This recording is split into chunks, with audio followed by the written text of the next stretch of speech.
ఇప్పుడు రాజ్ తరుణ్ గొడవ, ఇప్పుడు వాళ్ళిద్దరి మధ్యలో గొడవ మనకి ఎందుకండి?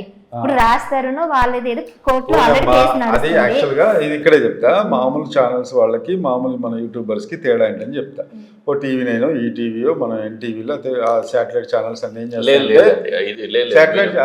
చేస్తాయంటే శాటిలైట్ ఛానల్ కి కూడా అంటే వేరే దారి లేదు. ఎందుకంటే people are moving like that, people are moving towards one thing, these people has to move towards that because of their existence. చిన్న వేరియేషన్ ఉంది, వాళ్ళ ఎగ్జిస్టెన్స్ కోసం కలపాల్సి వస్తుంది. చిన్న వేరియేషన్ ఏంటంటే వాళ్ళు అట్లీస్ట్ వీక్లీ వన్స్, ఇప్పుడు రాజ్ తరుణ్ మొన్న తనని జైల్లో పెట్టి బయటకు వచ్చినప్పుడు మాత్రమే తీశారనుకుందాం.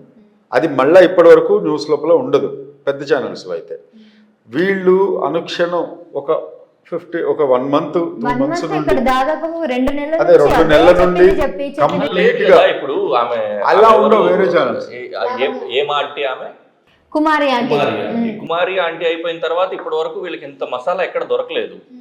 ఇప్పుడు లావణ్య ఈ ఇష్యూ బాగా దొరికింది వీళ్ళకి. ఈ తర్వాత ఇంకోటి దానికోసం క్రేవింగ్ ఉంటుంది అనమాట వీళ్ళకి, ఎక్కడన్నా ఏమన్నా జరుగుతుందా అన్నట్లు. ఎందుకంటే వీళ్ళకి ఒక్కొక్క వ్యూ ఇంపార్టెంట్ అయిపోయింది. ఈ 1,00,000 మంది జర్నలిస్టులు పుట్టుకొచ్చారు, సరే సోకాల్ జర్నలిస్టులు. ఒక్కొక్క యూట్యూబ్ని బేస్ చేసుకొని ఏదో ఒకటి, ఏం పని లేకుండా ఉన్నాము, ఒక యూట్యూబ్ పెట్టుకుందాము, ఇక నువ్వు యాంకరింగ్ చెయ్యి, నేను కెమెరా పట్టుకుంటాను, నేను ఇంకోటి చేసుకుంటా, అందరం కలిపి 10,000 పోగు చేసుకుందాము, అయిపోయింది కథ. 10,000 రూపాయలతో ఒక ఛానల్ పెట్టచ్చు. 10 కోట్లు పెట్టేటప్పుడు ఆలోచన ఉండేది దాని గురించి. Completely absurd. ఏంటంటే ఇంతకు ముందు ఉన్న దానికి ఇప్పుడు విలువలు అది మాట్లాడితే దాన్ని VALUES అనే స్పెల్లింగ్ కూడా తెలియని వాళ్ళు ఉంటారు. కొంతమంది నాకు ఉన్నారు, కొంతమంది సోకాల్డ్ యూట్యూబ్లు వచ్చేవాళ్ళు. వాళ్ళ పేరు రాస్తే కూడా తెలుగులో 1,00,000 తప్పులు వస్తాయి. వాళ్ళు కూడా మేము కూడా రైటప్స్ ఇస్తాం, మేము కూడా జర్నలిస్టులు అంటారు. అసలు కొన్ని తెలుగు వర్డ్స్కి కరెక్ట్ మీనింగ్ కూడా తెలియదు వాళ్ళకి. వాళ్ళు చూస్తూ ఉంటారు రెగ్యులర్గా, ఇది ఎంతో ముదావహం అంటాడు. వాడి దృష్టిలో ఏంటంటే చాలా విచారకరమైన అర్థం అది. ముదావహం అనే పదం అచ్చ తెలుగు పదం. అసలు ఆ పదం తెలిసింది గొప్ప విషయం. ఆ పదం తెలియడం కష్టం. ఇది చాలా ముదావహం అన్నాడు అనుకోండి, అది హ్యాపీనెస్కి వాడాల్సిన పదం అది, బట్ సాడ్కి సాధ్యంగా వాడతాడు. అర్థమైంది. ఇంకోటి ఏంటంటే ఇప్పుడు మనం చేసే డిస్కషన్లో కూడా ఏదో ఒక పాయింట్ హైలైట్ అవుతానో వాడికి ఎక్కడొక్కడ వాడికి తగిలితే చూస్తారు తప్ప ఇప్పుడు కాదు. సింపుల్ గా మీకు ఒక లాంగ్ బ్యాక్ నేషనల్ మీడియాలో ఒక ప్రోగ్రామ్ చూడబట్టే సింపుల్ గా వాడు వస్తాడు, మనోడు రఘు ఉన్నాడు కదా, రఘు రాయ అతను రౌడీస్ చేస్తుంటాడు. తెలుగు అతనే, సెటిల్డ్ ఇన్ ముంబై, బాలీవుడ్ లో వర్క్ చేస్తుంటాడు. అతను వచ్చి సింపుల్ గా మైక్ దగ్గరికి వచ్చి బేంచోద్ అంటాడు, బోస్ దగ్గర ఏదో తిడతాడు, ఇప్పుడే నీకు 50 views ఎక్కువ ఇచ్చా అంటాడు. I just give you 50 views more అని. అంటే 4 బూతులు వచ్చాయంటే 40 views ఎక్కువ వస్తాయి. ఒక్కో దానికి ఒక 10 వేసుకోవచ్చు. ఇందులో స్టార్ హీరో కూడా ఉంది. అంటే ఇప్పుడు నాకు మొన్న ఒక పెద్ద స్టార్ హీరో, అంటే ఒక ఫ్యామిలీ స్టార్ హీరో చాలా నచ్చేది నాకు. అరే ఇంతవరకు ఆయన విలువలు కోల్పోకుండా చేశాడు అని. ఆయన ఎప్పుడైతే ఓటీటీలో సెన్సార్ లేదు అని అంటే ఆయన రంగు బయటపడ్డట్టు. అంటే సెన్సార్ లేదు కాబట్టి ఇన్నాళ్ళు నువ్వు సెన్సార్ బోర్డులో మనకి అన్ని కట్ అవుతున్నాయి కాబట్టి చాలా ఒళ్ళు దగ్గర పెట్టుకుని చేశారు. ఓటీటీలో అది లేదు, అట్లేం లేదు, ఇష్టం వచ్చినట్టు నువ్వు మాట్లాడేసావు. లేదు నేనేమనుకుంటున్నానంటే లేదు దీనికి మాత్రం నేను చెప్పాను. సెన్సార్ కి లోన్ నేను మీరు చెప్పింది నాకు అర్థమైంది. నేను అన్ఫార్చునేట్లీ నేను చూడలేదు ఆ వెబ్ సిరీస్ ని. చూడండి, నాకు అవసరం లేక కనిపించింది అది. నేను చాలా ఇప్పుడు నాకు ఒకటే అనిపించింది, సంబంధించినవి ఏవైనా సరే మీరు ఆ వెబ్ సిరీస్ అలాంటి చాలానే చూసుండొచ్చు, కానీ అంత పెద్ద హీరో ఆ వెబ్ సిరీస్ తీసుకోవాల్సిన అవసరం లేదు. దానివల్ల ఎంత ఇంపాక్ట్ అవుతుంది అని అంటే నన్ను అడిగిన వాళ్ళు కూడా చాలా మంది ఉన్నారు. ఏంటంటే చెప్పనా, వాళ్ళు చూడండి, మీకన్నా ముందు ఒక అమ్మాయి మా దగ్గరికి వచ్చినప్పుడు, ఎన్నాళ్ళమ్మా ఏంటి చేద్దాము, ఒకసారి మనం టెస్ట్ కట్ తీసుకుందాం. అవసరం లేదండి టెస్ట్ కట్ అని. అదేంటమ్మా ఎందుకు, కొంచెం కెమెరాలు. అబ్బే నాకు 3 నెలల ఎక్స్పీరియన్స్ ఉంది నాకు అని. అంటే వాళ్ళ దృష్టిలో ఏంటంటే 3 months అంటే అమ్మ మరి 19-20 years ఉంది మనకి, ఎట్లా మరి మనం ఇలా చెప్పాలి, 3 నెలలకు అంత కాన్ఫిడెన్స్ ఉంది మనకి లేదా అని నేను కొంచెం సందిగ్ధంలో పడ్డా. అమ్మాయి ఇప్పుడు బిగ్ బాస్కి వెళ్ళింది, చాలా పెద్ద టాప్ స్టార్ కూడా అయిపోయింది, అది వేరే విషయం.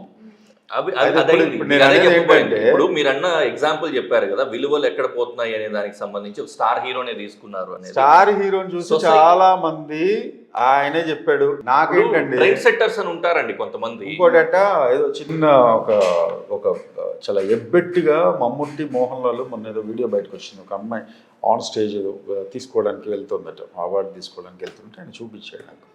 అది సైగ చేసి చూపెట్టాడు. అది చాలా వల్గర్గా ఉండే సైగ, అది మోహన్ లాల్ చేశాడట. ఆయన నన్ను అడుగుతున్నాడు, వాళ్ళే చేయగలిగింది మీరు మామూలుగా అసలు ఏంటి సార్ మీరు ఏదైనా నేను రివ్యూ చెప్తాను కదా. నేను ఇంకో మాట చెప్తానండి.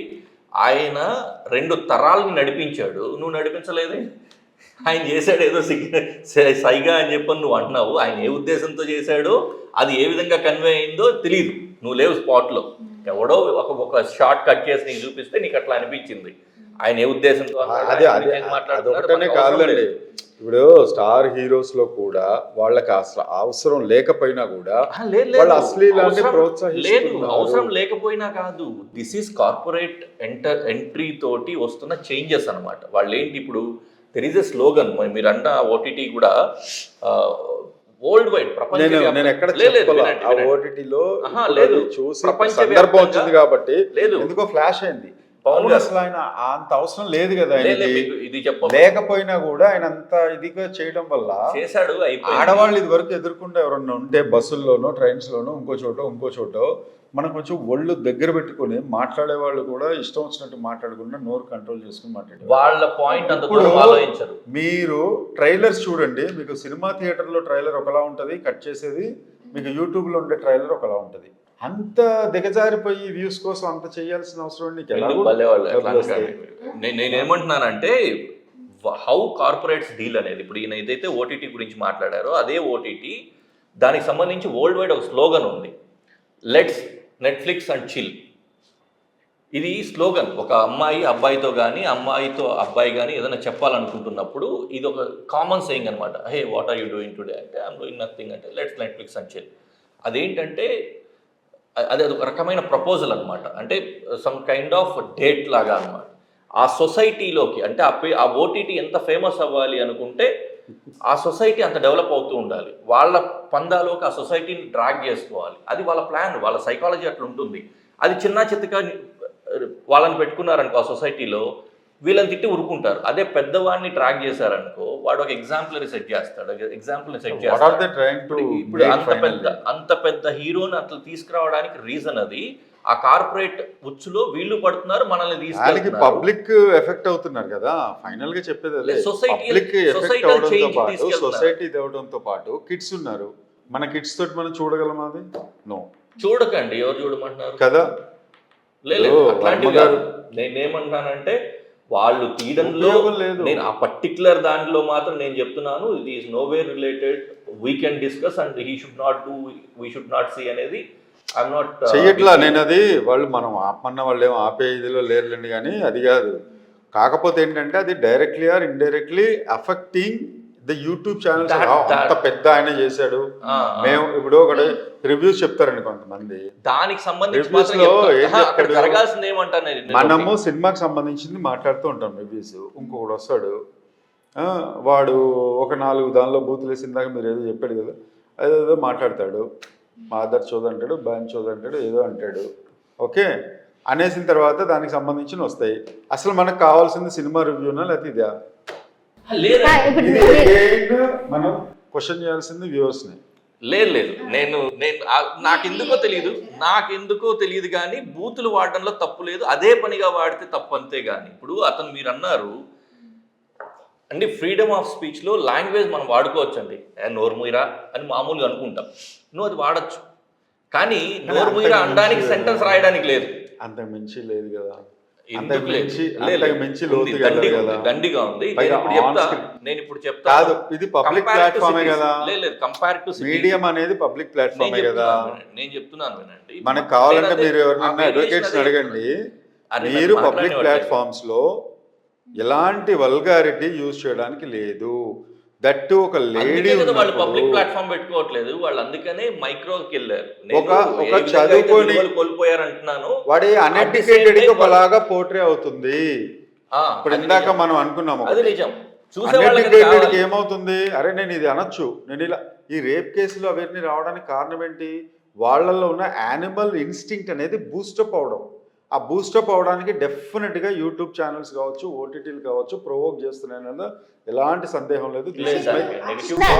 ఇప్పుడు ఆ చిన్న కేసు నార్మల్ వాస్తవాన్ని వాస్తవంగా చెప్తే ఎవరు చూడట్లే కాబట్టి దాన్ని కల్పించి చెప్పడం వల్ల ఎగ్జైట్ చూసి ఉపయోగం ఏముంది దానివల్ల, నిజం రాదుగా, నిజ నిర్ధారణ అయితే కాదు కదా. మనం మాట్లాడుతుంది అది కరెక్టే మీరు అంటుంది. నేను అనేది ఏంటంటే యూసేజ్ ఆఫ్ ద వర్డ్స్ గురించి మనం మాట్లాడుతున్నాము, బూతులు వాడడము దీని గురించి. కొన్ని పర్టికులర్ ఛానల్స్ వాళ్ళు బూతులు మాట్లాడుతూ చేస్తున్నారని చెప్పి అంటున్నారు. దాంట్లో సరే ఒకటండి, ఫైనల్ గా వాడడం వల్ల యానిమల్ ఇన్స్టింక్ట్ అనేది రేజ్ అవుతుంది. ఒకటే పని చెడ్డ పని చేయడం వల్ల అది ఇంకొంచెం దిగితే బాగుంటుంది, ఇంకో మెట్టు దిగితే బాగుంటుంది, ఇంకో మెట్టు దిగితే బాగుంటుంది అనేది చేసి రేప్ కేసులు ఎక్కువ అవ్వట్లేదా? వాడికి ఒక లారీ క్లీనర్కి ఏం తెలుస్తుంది, ఆడెవడో ఏదో చేశాడు, ఒక పెద్ద హీరో కూడా ఆన్ స్టేజ్ హీరోయిన్ ఏదో చేసి వదిలేయడమే అంటాడు ఆయన. వీడేమనుకుంటాడు ఫ్యాను, అరే నేను పక్కన ఎవరన్నా అమ్మాయి వెళ్తుంటే కామెంట్ చేస్తాడు, మనం ఇంత మాట్లాడుతున్నాం మన ఇంట్లో వాళ్ళకి జరిగితే మనం ఇలా ఊరుకుంటామా అని ప్రతి ఒక్కడు క్వశ్చన్ వేసుకోవాలి.